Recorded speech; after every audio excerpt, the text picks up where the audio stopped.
Buenas tardes.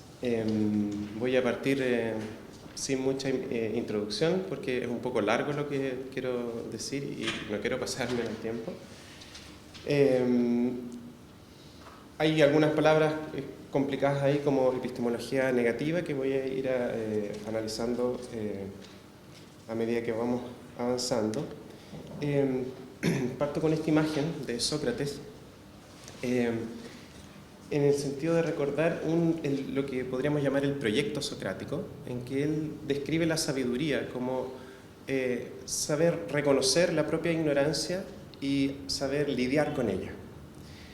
¿Por qué esta idea? Porque el punto principal de esta charla que quiero dar es la importancia de analizar el desconocimiento o la falta de conocimiento o la ignorancia y aprender a lidiar con ella en el ámbito de la ética. Desde Sócrates, gracias al proyecto socrático, la filosofía se convirtió prácticamente en la única disciplina por siglos dedicada a estudiar los límites del conocimiento, la ausencia de conocimiento, qué es lo que se puede y no se puede conocer en principio, y con mucho tiempo mucho más reciente aparecieron algunas otras teorías que se han dedicado a analizar este hecho de que hay ausencia de conocimiento. La teoría de probabilidades fue una de ellas, las ciencias de la complejidad, más recientemente neuroeconomía, sociología del riesgo, son algunas entre ellas. No sé si será mi culpa. Bien. Y este proyecto socrático de analizar nuestra propia ignorancia y aprender a lidiar con ellas, pese a todos sus siglos, da la impresión que ha tenido un efecto práctico bajo y un efecto teórico bajo. No lo puedo defender todas esas afirmaciones acá, pero en el caso de la ética lo voy a defender, que la ética ha tomado muy poco en cuenta qué hacer en caso de cuando no sabemos algo. Y para eso me voy a centrar como un caso particular en el problema del embrión humano. Sí. ¿Por qué? Porque el tema del embrión humano es justamente uno de los más complicados. Una pregunta que uno puede hacerse, bueno, es ¿por qué ha tenido tan poco efecto aprender a lidiar con nuestra falta de conocimiento? Y uno puede tomar una razón de mucha evidencia que existe actualmente respecto a tendencias humanas que existen a creer fuertemente cosas, incluso en ausencia de pruebas o de evidencia o de justificación. Es decir, a creer con sentimientos fuertes de certidumbre. Ya William James reconoce esa tendencia, esa voluntad profunda que tenemos a creer cosas, a tener certidumbre de cosas aun cuando no tengamos justificación para ellas. En la actualidad estamos en una sociedad en que la cantidad de creencias que se mantienen con mucha certidumbre emocional, por así decirlo, pero sin embargo sin tener mucha confiabilidad justificable, abunda. En la neuroeconomía se ha estudiado, por ejemplo, que en las situaciones de incertidumbre o falta de conocimiento se sobreactivan partes del cerebro asociadas al miedo, particularmente la amígdala. Son en el fondo evidencias que muestran que tenemos una especie de aversión a la falta de conocimiento, a la falta de certidumbre. En psicología cognitiva se ha estudiado la aversión a la ambigüedad. En experimentos mentales, cuando nos encontramos frente a ambigüedad y a incertidumbre, reaccionamos de una manera en que tratamos de no creer en esas posibilidades, solamente porque no tenemos certidumbre. Hay sesgos cognitivos, entre ellos el famoso sesgo de confirmación, que también sería una manera de mostrar que tenemos una fuerte tendencia a creer que sabemos, por así decirlo, ¿ya? O a querer sentir que sabemos, tener una tendencia a creer con mucha certidumbre. Y la consecuencia es entonces que los seres humanos tenemos una muy fuerte tendencia a experimentar sentimientos de certidumbre, incluso en contextos en que dicha certidumbre no puede justificarse.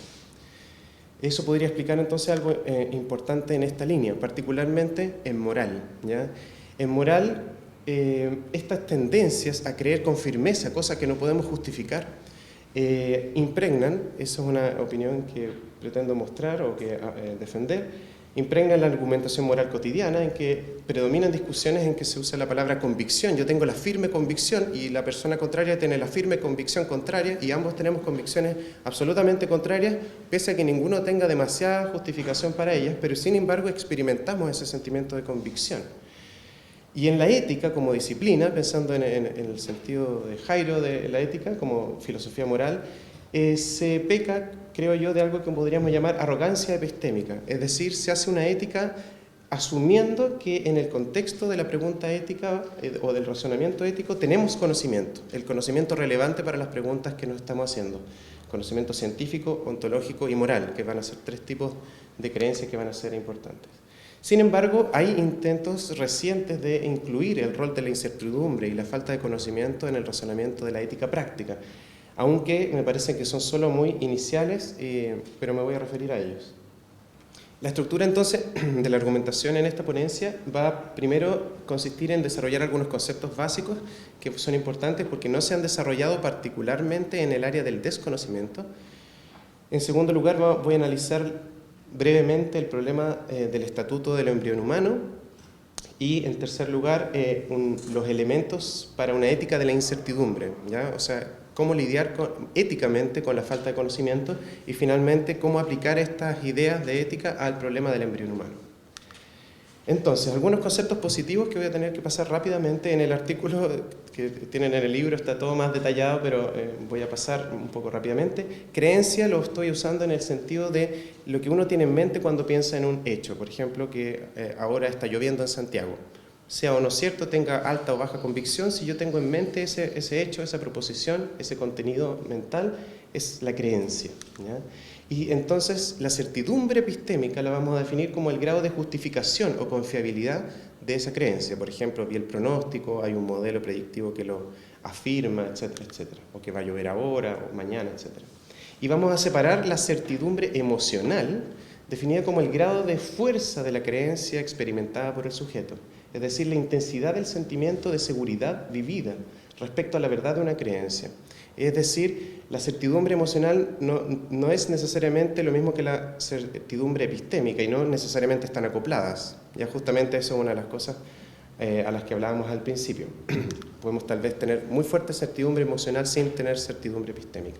Y conocimiento, vamos a entenderlo siguiendo un poco una tradición anglosajona como la creencia verdadera justificada. ¿Ya? No pensemos mucho en la palabra verdadera que le molestan a algunos, pensemos sobre todo en lo justificado, en que una creencia cuando tiene justificación, cuando hay certidumbre epistémica, entonces solo ahí es conocimiento. Si yo opino que hay 20 sillas en Universitas en la sala del lado y por casualidad hay 20 sillas, es una creencia verdadera, pero no es justificada si yo no tenía ninguna razón y simplemente tuve suerte. La justificada sería, bueno, que yo fui, las conté, o una persona muy confiable me lo dijo y yo confío en ella, etc. Bien, conceptos negativos de una epistemología negativa, por eso viene un poco de esa línea, esa palabra, serían conocimiento negativo, nos vamos a referir con el conocimiento acerca de los límites de nuestro conocimiento acerca de lo que no sabemos o lo que no podemos saber, y nos vamos a referir a eso entonces como conocimiento negativo. El no conocimiento, tomo estos términos también de literatura que están descritas más en el libro. El no conocimiento, o nescience en inglés, sería la ausencia total de conocimiento, es decir, desde el punto de vista subjetivo, el estado de completa inconsciencia de la ausencia de conocimiento, u objetiva, aquello que no se sabe que no se sabe. ¿Ya? Hay muchas cosas que no sabemos, que ni siquiera tenemos la creencia, por lo tanto eso no es simplemente conocimiento negativo, sino que es no conocimiento. Y introduzco un par de términos que van a ser bien importantes para esta charla. La ignorancia superficial sería un conocimiento que se sabe que no se tiene, pero que se sabe que es susceptible de obtenerse. Es algo que yo no sé, pero que sé que podría llegar a saberse en el futuro, o no sabemos, pero se podría saber en el futuro. Y lo distinguimos de ignorancia profunda como el conocimiento que se sabe que no se tiene y que se sabe que no es susceptible de obtenerse en el futuro. ¿Ya? Hay filósofos acá, podríamos pensar que las propiedades de la cosa en sí, según Kant, sería ignorancia profunda. O sea, en el futuro no hay ninguna esperanza de que sepamos realmente la cosa en sí, por ejemplo, ¿ya? Por decirlo de alguna manera. Bien, entonces un esquema aproximado sería un poco esto. El no conocimiento es bien especial y bien interesante, sobre todo en ciencias sociales, porque uno nunca lo puede decir de sí mismo, lo puede decir de otro, o lo puede decir de uno mismo hace un tiempo atrás. Yo no sabía, o él no sabe. Entonces el conocimiento es cuando se sabe. En el conocimiento negativo se sabe que no se sabe. En la ignorancia superficial se sabe que no se sabe. pero se sabe que plausiblemente se puede saber, ya parece un poco trabalengua esta cosa, y es difícil adquirir tantos términos en una charla, pero espero que se acuerden un poquito. Ignorancia profunda, se sabe que no se sabe, pero se sabe además que no se puede plausiblemente saber. Bien, con estos términos hay una cosa importante que le podemos llamar la paradoja de la epistemología negativa, que es más o menos intuitiva para muchos. Donde quiera que el conocimiento surja, la cantidad percibida de ignorancia, es decir, de conocimiento negativo y no conocimiento, se incrementa al menos proporcionalmente, ya que cualquier estado de conocimiento abre aún más nociones de lo que no se sabe. O sea, mientras más uno sabe, más se da cuenta de que hay cosas que no sabe, incluso en mayor proporción, ¿ya? Pensemos cuando nos dimos cuenta que el universo no era una esfera que terminaba, Newton, etc., uno se da cuenta, chuta, qué cantidad de estrellas y quién sabe planetas no conocemos. Ya apenas uno sabe una cosa, desconoce millones de más. A medida que aumenta el conocimiento, también aumenta y en mayor medida la conciencia de nuestra ignorancia y los distintos tipos de ella. Dicho así medio en gráfico, porque tengo un sesgo medio, me gustan los gráficos, mientras más aumenta el conocimiento y sumamos el no conocimiento más la ignorancia superficial más la ignorancia profunda, vemos que es una especie de exponencial, algo así mismo se podría representar. En un mundo complejo, eso es muy interesante, sobre todo se ha hablado de sociedad del conocimiento. A medida que la sociedad se basa en el conocimiento y aumenta su conocimiento, a la vez aumenta la cantidad de desconocimiento y por lo tanto la necesidad de lidiar con ella, ¿ya? Digámoslo así sabiamente, como decía Sócrates. Se incrementan creencias potenciales que no tenemos pero podríamos tener, creencias que creímos justificadas pero que no lo eran, nos damos cuenta que no eran justificadas. Ya por muchos años, siglos se pensó que la existencia de Dios estaba racionalmente demostrada de forma deductiva, después nos dimos cuenta que no era así. Ya la geometría euclidiana se pensó rigurosamente axiomatizada y no era así, Hilbert se dio cuenta, etc.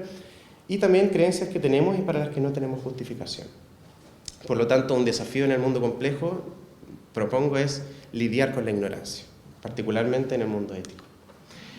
La segunda tesis que quiero defender es que el aumento del conocimiento biológico, ahora acercándonos un poco al núcleo de la discusión, ha vuelto crecientemente evidente nuestro desconocimiento respecto al estatuto ontológico del embrión humano. Es decir, un caso particular de este asunto paradójico ha sido el caso del incremento en el conocimiento que tenemos de la biología del desarrollo del embrión humano, y particularmente una tesis más fuerte es que este desconocimiento es de un tipo radical, es decir, es ignorancia profunda.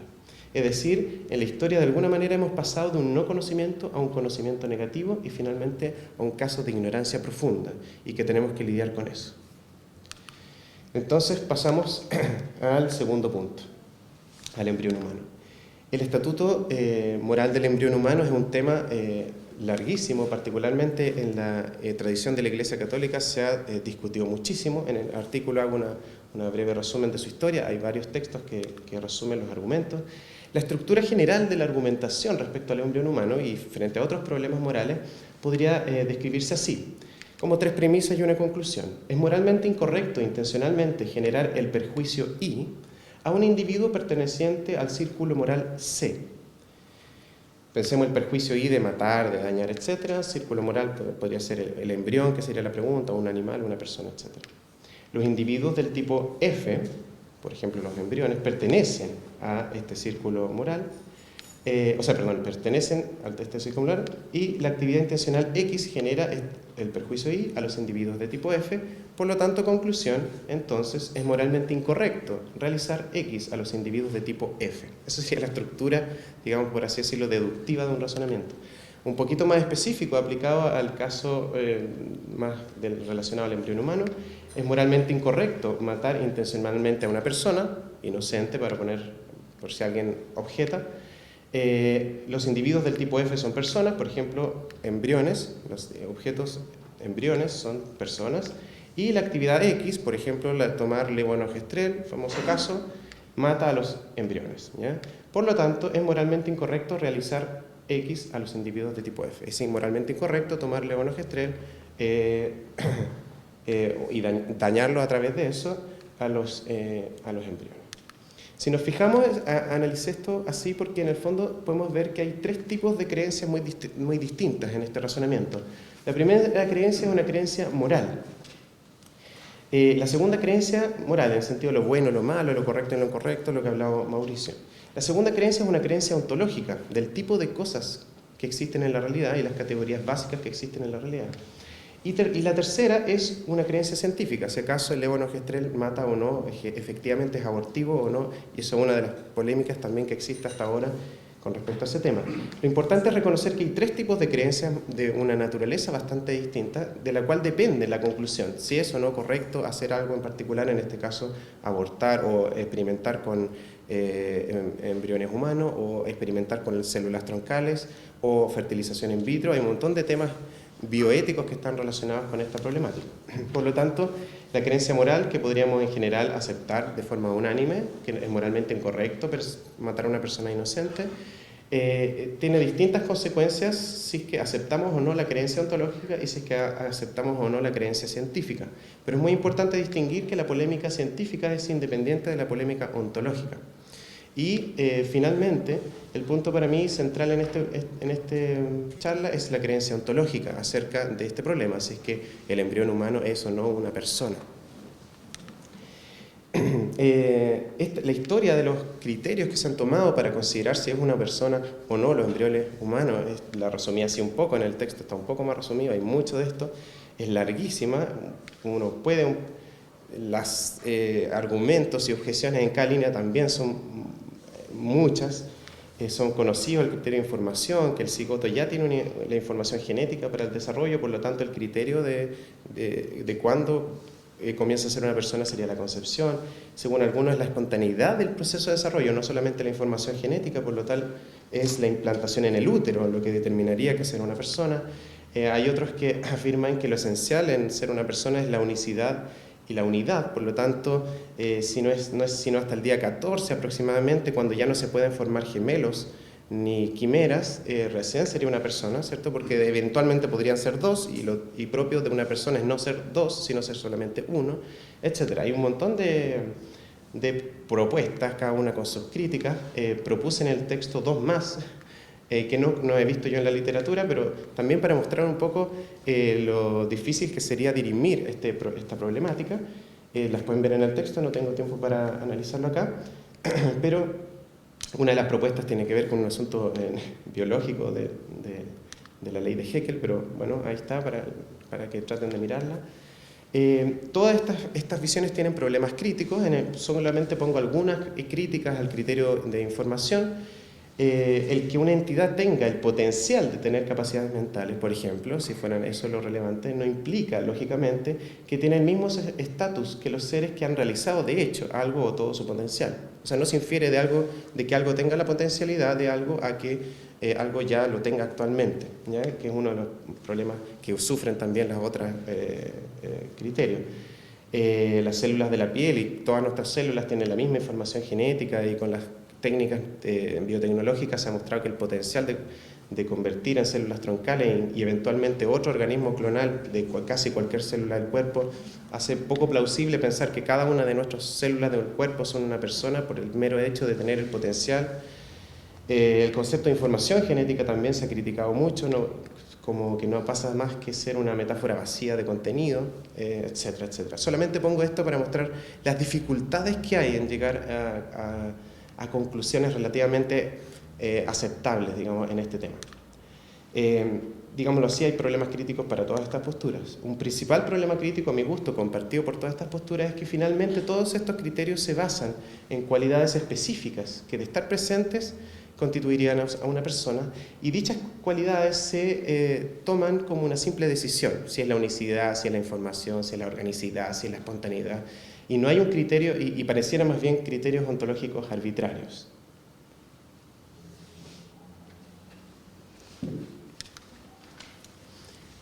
Por lo tanto, después de esto, algo que haya de alguna manera responde a la intuición que algunos autores también les ha dado después de estudiar estos casos, cuando uno lee todas las argumentaciones a favor y en contra, etc., es que el estatuto ontológico del embrión humano es un caso de ignorancia profunda. Como decía, esa es la tesis que había dicho.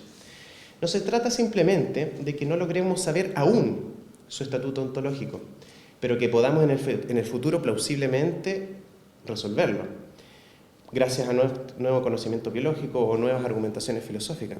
El conocimiento biológico actual es profundísimo, conocemos muchísimo, un poco es lo que mostraba el gráfico, sabemos muchísimo acerca del desarrollo embriológico y no parece para nada claro qué falta científicamente por saber para resolver el problema. ¿Qué sería eso que aún no sabemos que podría resolver el problema de cuándo, de si es no una persona y en qué momento? Podemos seguir esperando a que algún genio de la filosofía descubra un argumento absolutamente inesperado que realmente resuelve el problema después de más de 2000 años de historia con gente pensando en este problema, con argumentaciones y gente muy inteligente. Ese es un punto. Segundo punto, tampoco queda claro qué sería el caso si descubriéramos que el embrión es una persona. O sea, ¿qué sería el caso? ¿Qué es lo que estamos esperando por descubrir? ¿Cuál es el conocimiento que nos falta por saber? Hablamos en algunas charlas anteriores esto de que la importancia del conocimiento científico para resolver problemas éticos. Bueno, en este caso, ¿qué más científico nos faltaría? Espero ver algún tipo de aura electromagnética y ahí yo voy a poder decir, es una persona, no sé. Ese es el punto.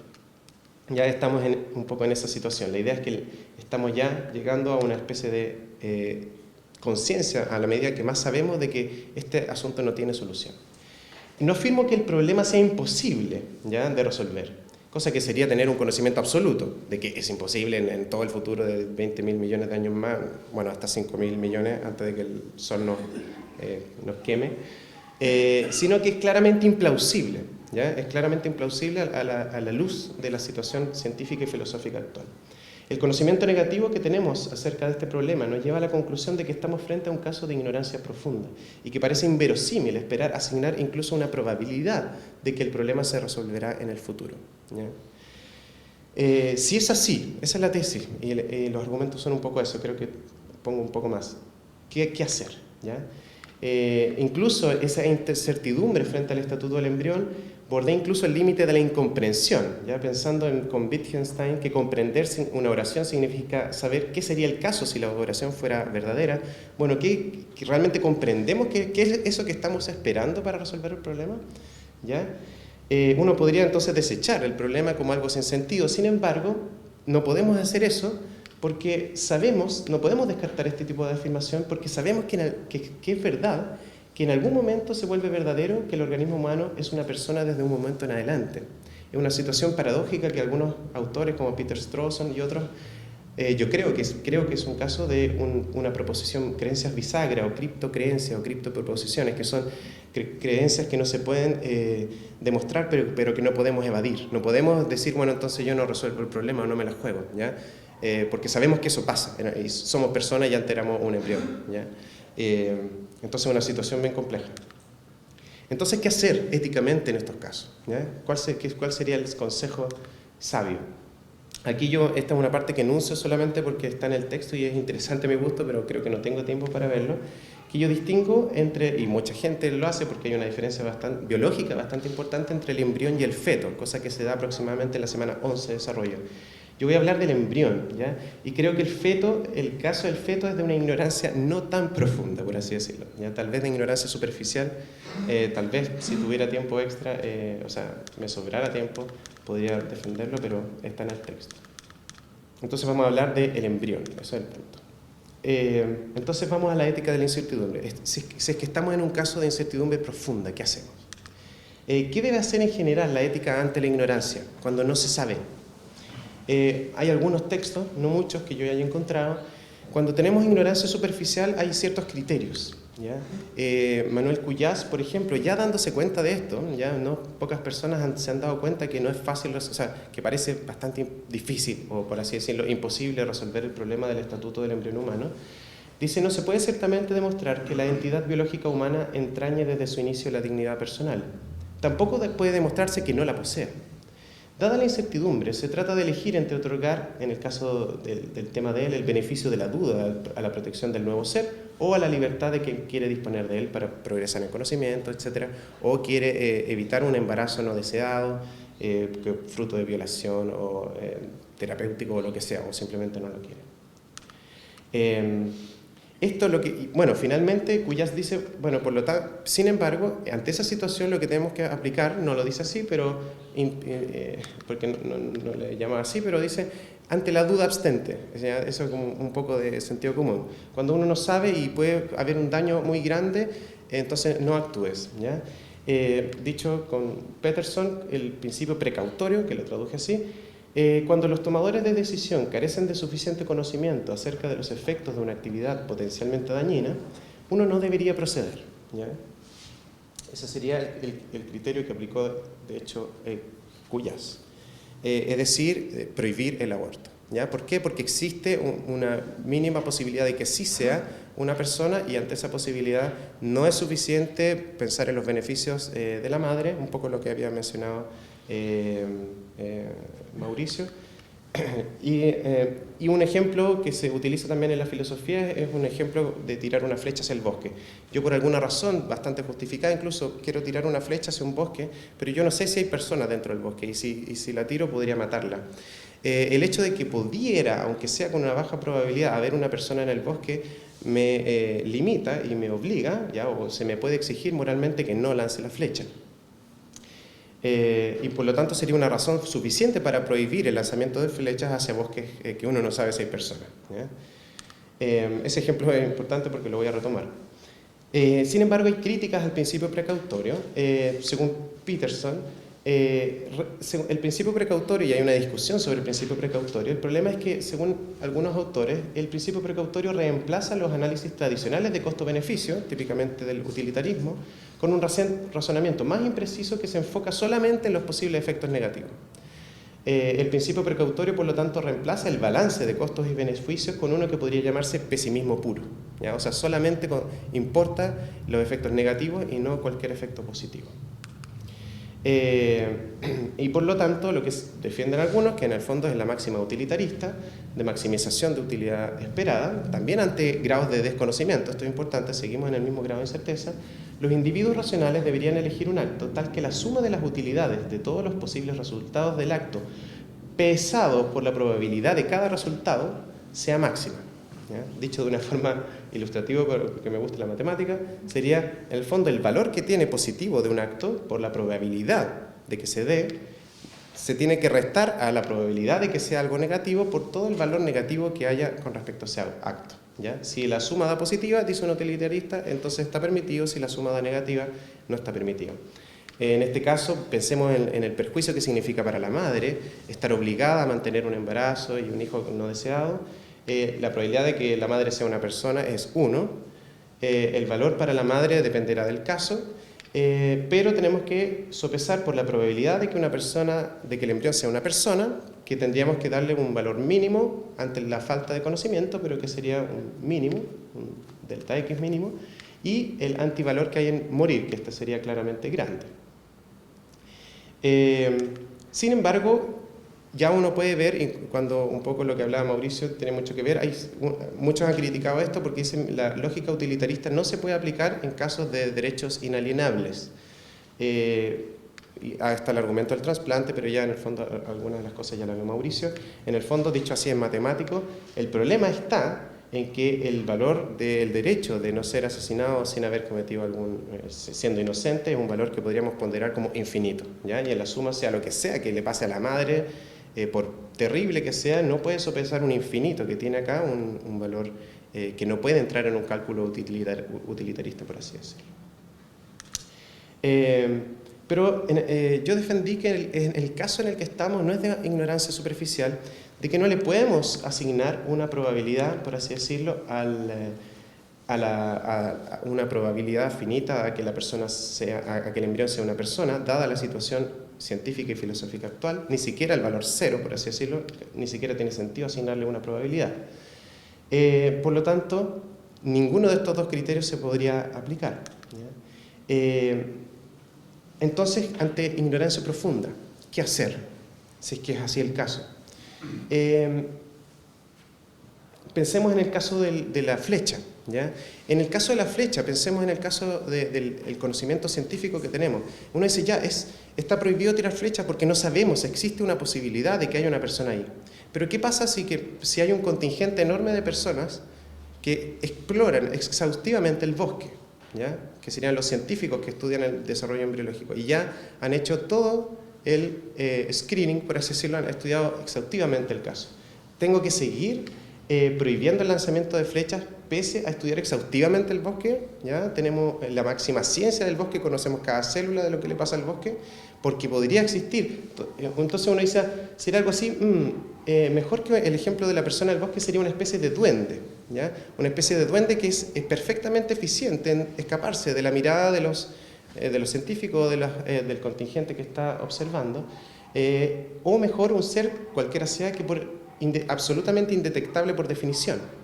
Entonces tendríamos que prohibir el lanzamiento de flechas, pese a todo el beneficio que tendría el lanzamiento de flechas, ¿ya? Pese a estudiar exhaustivamente el bosque por la indescartable existencia de seres indetectables que podrían morir debido a las flechas, ¿ya? Parece evidente, creo, con este ejemplo, que no tiene sentido asignar una probabilidad a la existencia de estos seres indetectables y por lo tanto no se pueden aplicar este tipo de principios.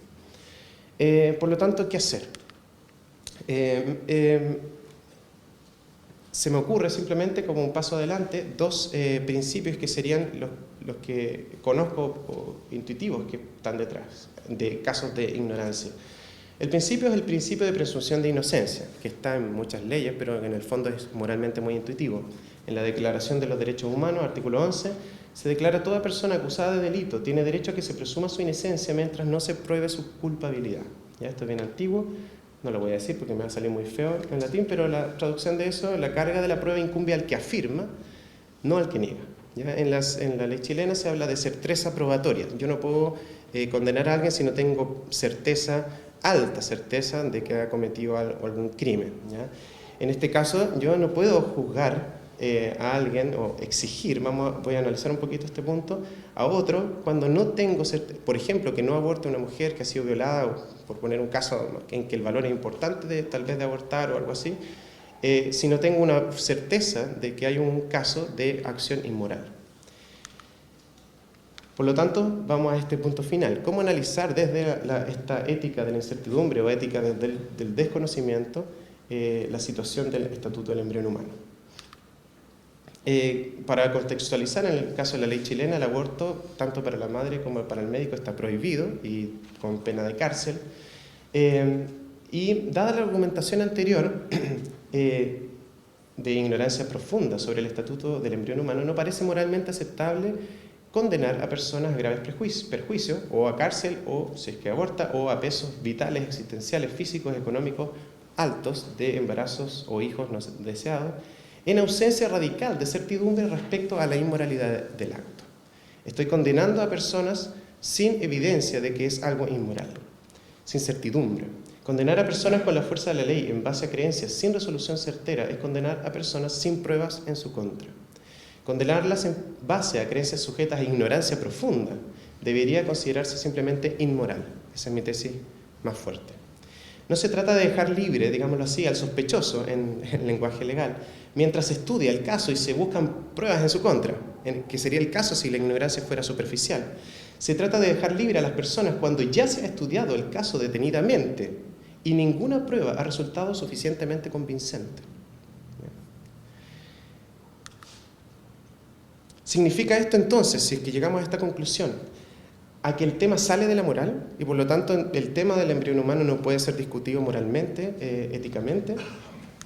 Y aquí entro en un último principio, y con esto termino, que sería en el fondo un paso más en una ética del desconocimiento, algo que le llamo el principio de supererogación, por ponerle algún nombre.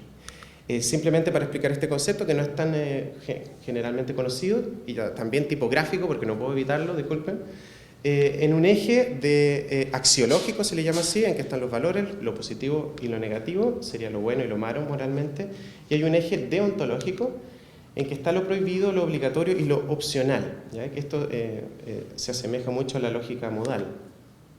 En estos ámbitos son dos ejes distintos, en que está lo prohibido y lo obligatorio, y están los deberes, en el caso de lo que es malo y está prohibido, y lo que es bueno y es obligatorio, pero hay ámbitos que se llaman lo supererogatorio y lo suberogatorio, que corresponde a cosas que son buenas pero que no son obligatorias, o a cosas que son malas pero no son prohibidas. o prohibibles.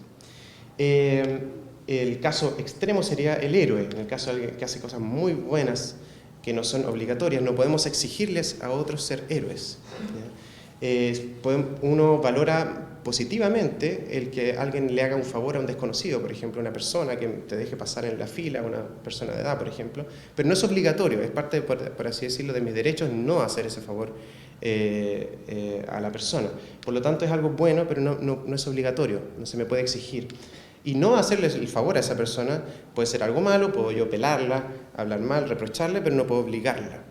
Por lo tanto, hay un ámbito de la moral que no es susceptible de obligaciones de unos con otros, tal vez algo parecido un poco a lo que habla de la vida buena y la ética en ese otro segundo sentido. Por lo tanto, un principio supererogatorio que propongo sería el siguiente. Ante casos de ignorancia profunda, los juicios morales no implican exigencias, en el sentido de obligaciones, sino juicios valóricos, recomendaciones, persuasiones, reproches, supererogatorios en el caso positivo sobre lo bueno o suberogatorios en casos negativos o sobre lo malo. Es decir, no es que no haya moral, lo que no hay es moral coercitiva, ¿ya? No hay razonamiento moral que permita la coerción moral, ¿ya? No se trata de que no pueda discutirse ni defenderse creencias morales, de que se trata de acciones correctas o incorrectas, sino que aún pudiendo ser creídas como correctas o incorrectas, no pueden tratarse a nivel de obligaciones o prohibiciones, ni morales ni menos legales. Instituciones como la Iglesia Católica o movimientos pro vida pueden, por tanto, defender públicamente el estatuto moral del embrión humano, argumentar a su favor e intentar persuadir, reprochar, aconsejar, convencer, valorar, desvalorar a las personas de tener una actitud de respeto y reconocimiento a su valor, pero no pueden obligar, exigir, condenar, imponer, coartar a otros. Para resumir entonces, cerrando la ponencia, algunos pasos ya solamente iniciales acerca de esta ética del conocimiento, hasta lo que yo he logrado avanzar y ver de lo que hay de la literatura. Ante ignorancia superficial tenemos dos principios: principio precautorio en casos no utilitaristas,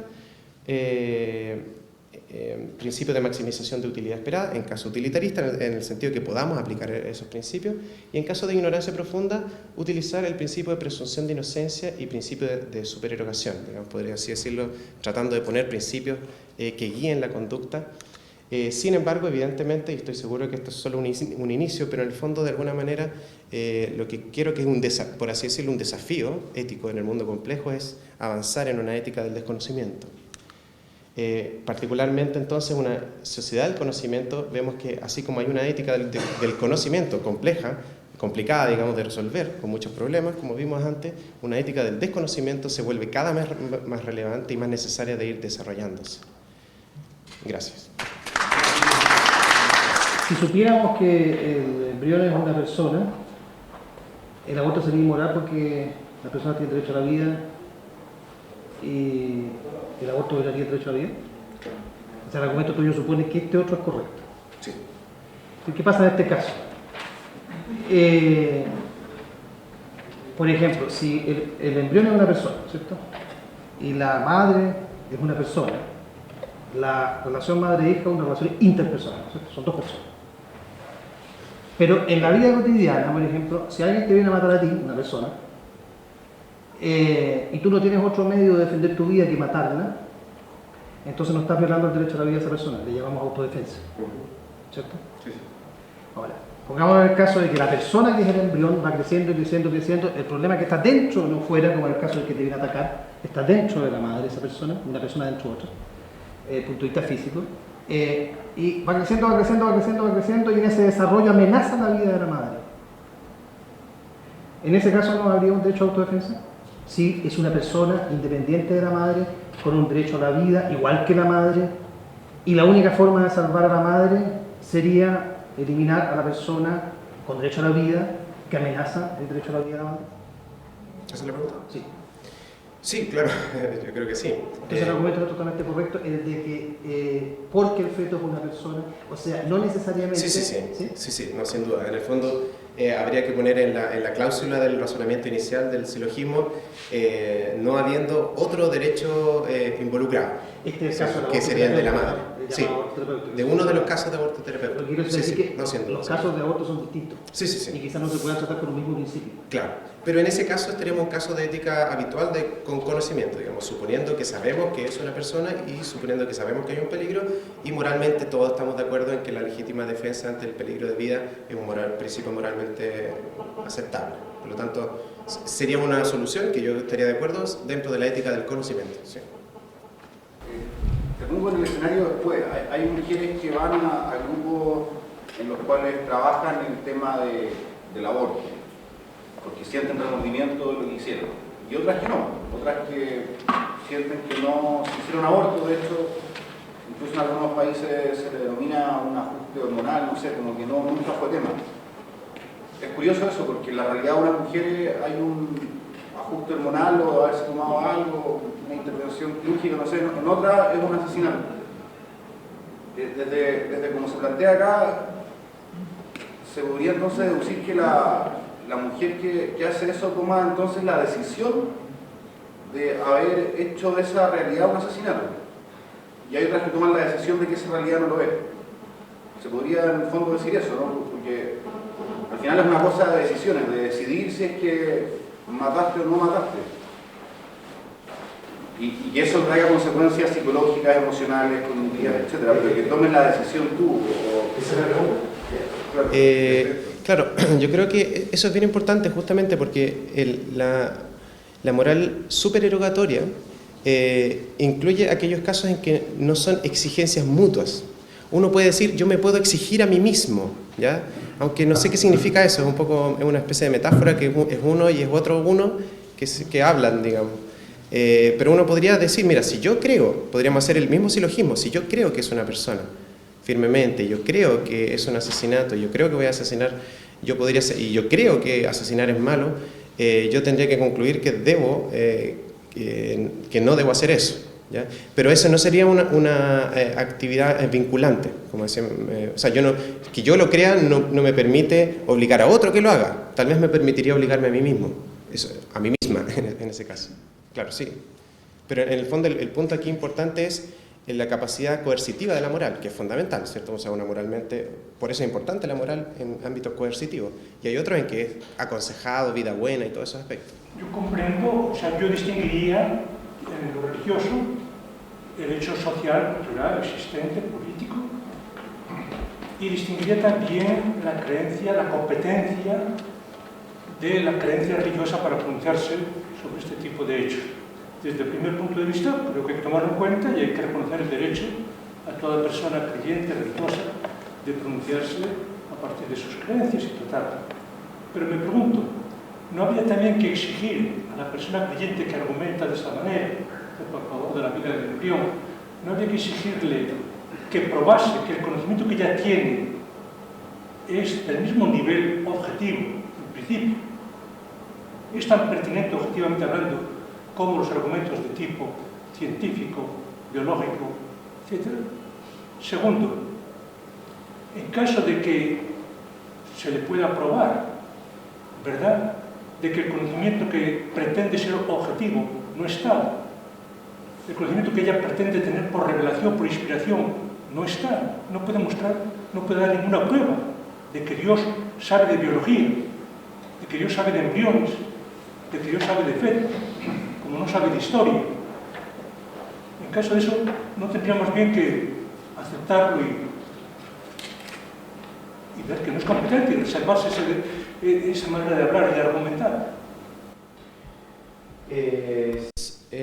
Si entendí bien la pregunta, creo que se responde un poco con los conceptos iniciales. Una distinción era entre certidumbre emocional y certidumbre epistémica. En la certidumbre emocional tiene que ver con lo que llamamos convicción, ¿ya? O con ese sentimiento de seguridad que nos pueden dar una experiencia religiosa, creencia en la revelación. Yo puedo creer firmemente. Sin embargo, la certidumbre epistémica podría no tener ninguna correlación con la certidumbre emocional. Y la certidumbre epistémica, que estudia la filosofía de la ciencia, exige muchas cosas. ¿Ya? Exige prueba, ¿ya? Exige evidencia vinculante, un poco lo que mencionamos. O sea, hoy en día decimos, no es vinculante la creencia en Dios. ¿Por qué? Porque a alguien es legítimamente, es moralmente legítimo no creer en la existencia de Dios. Por lo tanto, mi convicción no es prueba para otro, ¿ya? Yo necesito conocimiento. ¿Y conocimiento qué es? Es creencia con certidumbre epistémica. Y la certidumbre epistémica es muy exigente, ¿cierto? O sea, significa o evidencia públicamente demostrable, etcétera, etcétera, etcétera.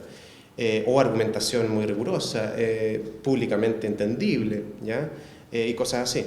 Entonces, sin duda, en el fondo, en todos estos casos, digamos, el hecho, yo creo que las dos preguntas, si no entendí mal, están subsumidas en el hecho de que estamos hablando de la necesidad de que haya conocimiento, en este sentido de conocimiento, ¿ya? Conocimiento en el sentido de que hay una justificación para otros.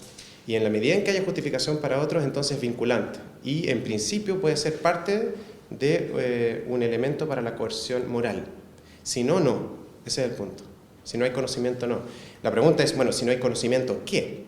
Entonces, normalmente el problema, desde mi punto de vista, es que la ética, ante la falta de conocimiento, se queda como... Y normalmente, ¿cómo reacciona la ética y la discusión ética? Mira, primero discutamos el criterio. Y de hecho, así funcionan los papers, y uno los ve, es muy diciendo, mira, hay muchas teorías... está la de la organicidad, de la implantación, ya. Y yo creo que firmemente, y con argumentos también, yo argumento que es la implantación. Ya. Ahora, si la implantación es conocimiento, ¿qué hacemos? Y claro, se llega a la conclusión de que hay que tomar ciertas medidas legales y prohibirla, porque si yo tengo conocimiento de eso, ¿se fija? Entonces, en el fondo la ética como que lo que hace es aceptar como su falta de conocimiento y después cuando ya discutió, toma alguna creencia como si fuera cognitivamente fuerte y sigue procediendo éticamente. Sí, una pregunta o reflexión, pero en una sociedad del conocimiento, donde el conocimiento, la información es permanentemente creciente, entendiendo que un poco el principio que ponía Mauricio de que enseñar ética en ese contexto, más que enseñar cosas, es enseñar a pensar. Enfrentamos una moral o a una exigencia moral en retirada, en el sentido de que cada vez, dado que crece nuestro nivel de no conocimiento, o nuestra conciencia más bien, no nuestra conciencia de no conocimiento, de falta de, ya no me acuerdo cómo lo llamaste, pero de aquello que yo sé que no sé, y crecen también los campos de aquello que yo sé que no voy a saber. Estamos en una ética, en una exigencia ética en retirada y en un eventual incremento de una exigencia supererogatoria, como dice, o sea, de recomendaciones. Estoy pensando lo siguiente, si esto uno lo aplica en otros campos, no estoy pensando ahora en el...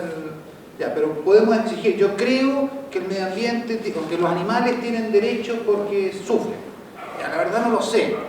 Por tanto, no te puedo obligar a que no te comas la vaca porque va a sufrir, pero te puedo con mucha legitimidad tratar de convencer porque que tengas una actitud heroica de no comerte la vaca porque quizás sufra, ¿sí?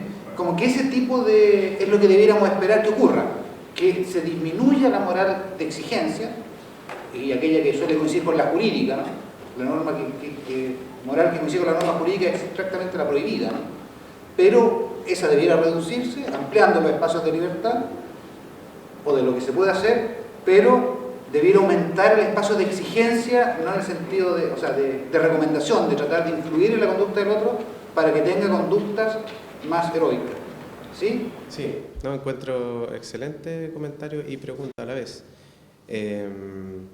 Sí, pues yo creo que un poco coincido con lo que decía Mauricio, no sé si en la misma interpretación, pero en el fondo el ir eliminando exigencias pareciera ser uno de los procesos importantes de la ética. Y otra cosa, que yo encuentro súper interesante eso, porque me da la impresión que esto es así de una manera casi inevitable, por así decirlo, si uno trata de hacer de futurismo, y que en el fondo está pasando, y que tal vez se manifiestan en opciones como esta y también en opciones éticas. Por ejemplo, la importancia de la ética de la virtud, o del estudio de la ética de la virtud, de la vida buena. Esas preguntas cada vez más, y uno lo ve en los filósofos, cada vez más se vuelven cada vez más relevantes, porque cuando se acaba la ética de la exigencia, uno tiene que guiar la conducta, ¿cierto? Y guiar la conducta necesita principios de virtud, principios de aconsejar, de reprochar, de todas maneras, y por lo tanto yo encuentro un poco como bien visionario ese punto que tú dices, ¿ya? O sea, en el fondo, podríamos decirlo así, un desafío del mundo complejo y de la nueva civilización probablemente sea guiar la vida buena, de forma, ¿cómo podría decirlo? No sé cuál es la palabra, pero de persuasión, ¿ya? Guiar la vida buena de la seducción, de la persuasión. Y yo creo que jamás se va a acabar la ética de la exigencia y la prohibición, sin duda. Pero muy interesante lo que dice. O sea, probablemente para allá va no sé, esta nueva civilización. No sé. No, Pablo, yo tengo un enredo lógico. Tú has presentado una serie de argumentos en pro de que la tesis de que el cigoto fuese una persona. Hiciste la crítica de uno de ellos y dijiste que el resto de argumentos entonces puede hacer la crítica, te lo creo. Entonces, la conclusión es que hay ignorancia profunda sobre el cigoto. Bien. Cuando nace el niño, apenas el niño nace, sale el vientre de su madre, es persona, ¿cierto? Entonces, ¿qué pasa justo antes de salir? Tendría que ser persona, porque si no, entonces el carácter de la persona se lo dio el salir del vientre de la madre, eso no me parece como muy lógico. De allí para adelante, entonces, vamos retrocediendo. ¿Y cuándo es persona? ¿Hay argumento o también es ignorancia profunda? Porque si en algún momento, digamos a los tantos meses a ella persona, entonces hay una manera hay unos ciertos puntos que dicen que es persona, y si el cigoto no lo tiene, entonces ya no es de ignorancia profunda. Ese es el punto que veo. Primero, me ha dado un argumento para usar el término de sociedad de conocimiento que sirve, porque se puede decir desconocimiento también, si no, no tendría un sentido porque lo puse ahí. Segundo, me encantó lo de Manuel porque tiene todo que ver con lo que yo difícilmente decía ayer. La sociedad va aumentando sus expectativas cognitivas y disminuyendo sus expectativas normativas, que es esta conclusión que acá. Y la pregunta es la siguiente. Si no fue tan rápido que a lo mejor está respuesta ahí, si la ignorancia profunda no fuese profunda, fuese la segunda, superficial, y se cae todo el argumento. Respecto al embrión. Sí, claro. Respecto a la ética de... Ya, súper, porque las dos preguntas en el fondo tienen un poco de relación. Es que justo la parte que me salté de la presentación está en el artículo. Lo que pasa es que es difícil resolver estos problemas, son bien peleagudos. En el fondo hay dos cosas que se había dicho. Ante ignorancia superficial hay algunos criterios diferentes a los de ignorancia profunda, ¿ya? Si es profunda, se ocupan los que yo propuse. Si fuera superficial, se ocupan los otros. Yo creo que en el caso en qué momento, porque yo hablé todo el rato del embrión y dije en una diapositiva el feto es otra cosa, ¿ya? Y no me voy a meter ahí, pero yo creo, y ahí tengo una tesis que defiendo en el artículo, que es la siguiente, ¿ya? Pero explico dos cositas. Una, el principio biontológico, que según mi visión refleja una intuición muy fundamental que ha compartido la Iglesia Católica durante toda su historia hasta finales del siglo XX, lo defiendo ahí históricamente, es lo siguiente. X tiene el mismo estatuto ontológico que Y, si, solo si, X comparte masivamente propiedades morfofisiológicas con Y, ¿ya? ¿Qué quiero decir con eso? Esa sería la postura como, ¿qué haría el biólogo si tiene que tomar una decisión ontológica? Yo criticaba ese, mira, el problema de las otras es que uno toma una propiedad u otra propiedad que de hecho compartimos con los adultos. El punto es que nosotros en algún momento somos personas y ontológicamente hay algo que es una persona. Y en algún momento tiene que suceder eso, que ese es el punto, ¿ya? Entonces el punto es, bueno, desde el punto de vista biológico, hay un momento, y hay un poco ahí es donde yo defiendo este punto, en que, incluso esto pensado en escala logarítmica, ¿ya? La cantidad de cualidades morfofisiológicas compartidas con el adulto, y logarítmica, ¿ya? Se pegan un disparo impresionante cuando se convierte el embrión en feto, ¿ya? Lo que llaman el feto formado, están los órganos, están los sistemas, ¿ya? La biología es bien interesante cognitivamente. Cuando uno piensa en la complejidad de un organismo, la complejidad es un disparo insólito. O sea, la cantidad de propiedades que uno requiere biológicamente para compartir, ¿ya? Son absolutamente impresionantes, de tal manera que esto que vemos acá, que en el fondo es el desarrollo hasta el día 23, esto es de una simplicidad aberrante, ¿ya? Podríamos decir, no sé, serán, por decirlo así cuantitativamente, habrán 10 órdenes de magnitud más de complejidad en el feto que en esto que estamos mirando acá, en el embrión. Y esas son las propiedades compartidas prácticamente con el adulto. Si uno ve, en el fondo un embrión es un pequeño adultito, ¿ya? Casi termino, pero un segundito. Obviamente creo que esto también es criticable, pero yo creo que asegura un criterio un poquito más objetivo.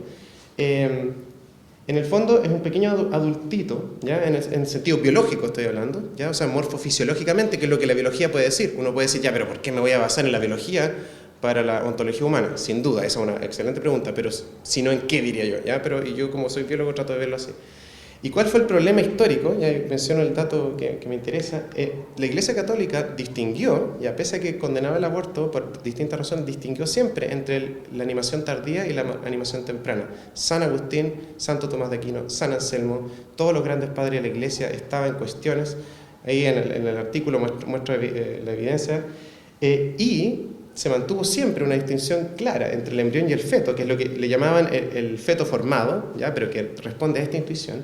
Y en 1859, el Papa decide que es la concepción, contra una larguísima tradición de la Iglesia Católica, en el pleno auge de la biología preformista.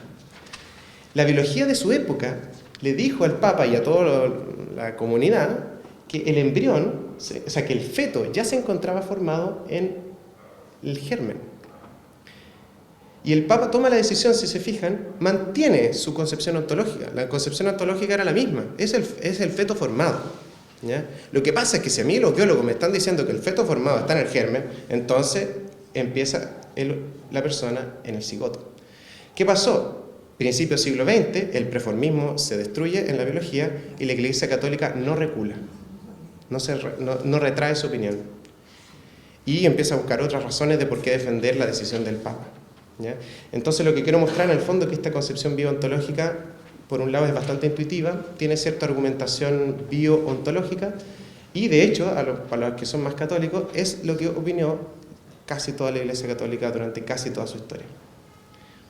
Gracias. Muchas gracias.